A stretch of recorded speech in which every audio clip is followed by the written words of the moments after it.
अस्सलाम वालेकुम वरहमतुल्लाहि वबरकातुहू। Welcome to our YouTube channel Hasan dental clinic. आज का हमारा टॉपिक टंग टाई या एनकाइलोग्लोसिया। पिक्चर में आप देख रहे हैं कि इस बच्ची की ज़बान नीचे फ्लोर ऑफ द माउथ के साथ अटैच है, और वो अटैच रहने की वजह से बहुत सारे प्रॉब्लम्स आते हैं पेशेंट्स को, जिनको मिसडायग्नोस किया जाता है बहुत कॉमनली इस कंडीशन में। और आफ्टर की पिक्चर में आप देख रहे हैं कि वो टंग रिलीज़ होने के बाद की कंडीशन। आज का ट्रीटमेंट हमने लेज़र डायोड से किया। लेज़र को यूज़ करते हुए हमने टंग टाई रिलीज़ किया। इस टंग टाई को रिलीज़ करना क्यों ज़रूरी था और क्यों ज़रूरी होता है? आम तौर पे बच्चों में जितना जल्दी हो सके ये टंग टाई रिलीज़ कर देना चाहिए, वरना इसकी वजह से बहुत से प्रॉब्लम्स आते हैं, जिसमें सबसे बड़ा मसला बच्चे का माँ का दूध ना पीना है। और उसके बाद जो मसला आता है वो होता है स्पीच प्रॉब्लम्स, यानी बात करने में बच्चे को डिफ़िकल्टी होती है।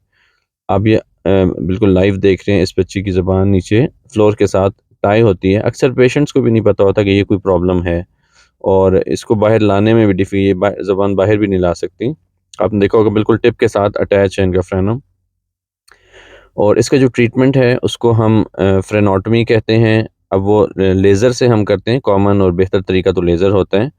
पहले उस एरिया को सुन कर दिया जाता है स्प्रे करके, और उसके बाद फिर हम इंजेक्ट कर देते हैं, तो पेन फ्री इंजेक्शन होता है। और ये लेज़र की हमने सिलेक्शन की, लेज़र की जो भी पावर रिकमेंडेड है 2.5 और कंटिन्यूस वेव में। और उसके बाद हमने लेज़र से इनकी टंग टाई रिलीज़ करने शुरू किए। देखने में आपको लग रहा होगा कि ये कोई बहुत मुश्किल काम होगा या बहुत बड़ा प्रोसीजर होगा, बट बहुत आसानी से और विदाउट एनी ब्लीडिंग ये प्रोसीजर होता है। ये आप देख रहे हैं कि टंग टाई को हम लेज़र से रिलीज़ करते जा रहे हैं और ज़बान सेपरेट होती जा रही है। It hardly takes total of 15 minutes 10 minutes total procedure, injection से लेके आखिर तक। और बाकी ये रिलीज़ होगी टंग।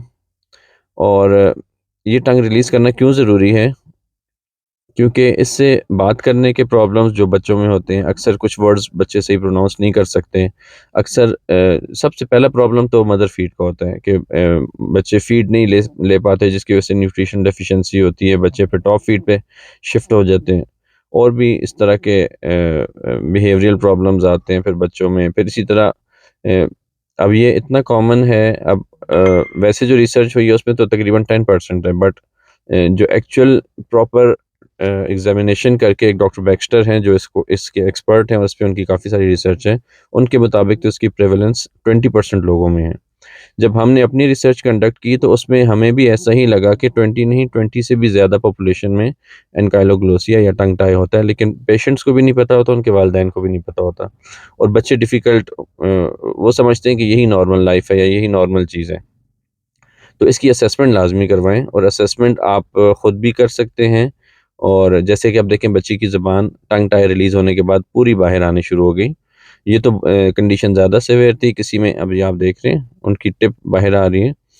और कुछ कंडीशंस बहुत ज़्यादा सीवियर नहीं होती, लेकिन उनमें भी हमें अगर टंग टाई रिलीज़ कर दिया जाए, तो बच्चों के जो दाँत टेढ़े होना, बच्चों के दाँतों में कीड़ा ज़्यादा लगना, ये सब भी इसके साथ एसोसिएटेड है। और ख़ुसूसन जो डेवलपमेंटल कंडीशन होती है, यानी ये बॉडी के अंदर कुछ रिस्ट्रिक्शंस होती हैं, जिनको अगर रिलीज़ कर दिया जाए तो बॉडी फुली ग्रो करती है। अक्सर आपने देखा होगा कि नीचे का जबड़ा छोटा रह गया, आपको ब्रेसेस लगेंगी, दाँत निकालेंगे और ये सारा प्रोसीजर शुरू होगा। तो अगर ये कंडीशन टाइम पे डायग्नोस हो जाए, टाइम पे ट्रीट हो जाए, तो बहुत सारे प्रॉब्लम से बच्चे फ्यूचर में जाके ये जो दांतों में ज़्यादा कीड़ा लगना और ज़्यादा तेज़ी से मतलब जो ग्रोथ नहीं होती, ज़्यादा बेहतर ग्रोथ होना, और इसी तरह बैक के प्रॉब्लम्स, नेक के प्रॉब्लम्स, पोस्चर प्रॉब्लम्स, काफ़ी सारी चीज़ें इसके साथ एसोसिएटेड हैं। और आज का मकसद तो ये था कि आपको ये प्रोसीजर भी दिखा दिया जाए कि कितनी सिंपल तरीके से विदाउट एनी ब्लीडिंग या कोई प्रॉब्लम ये प्रोसीजर हो जाता है। और ये टंग टाई रिलीज़ करने के बाद की कुछ पिक्चर्स आप देख रहे हैं।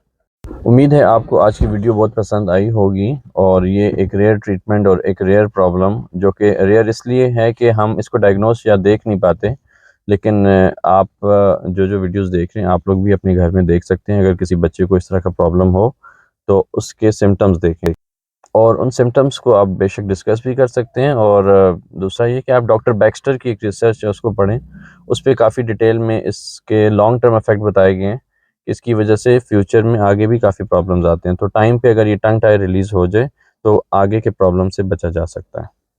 उम्मीद है आपको आज की इन्फॉर्मेशन और वीडियो और प्रोसीजर पसंद आया होगा।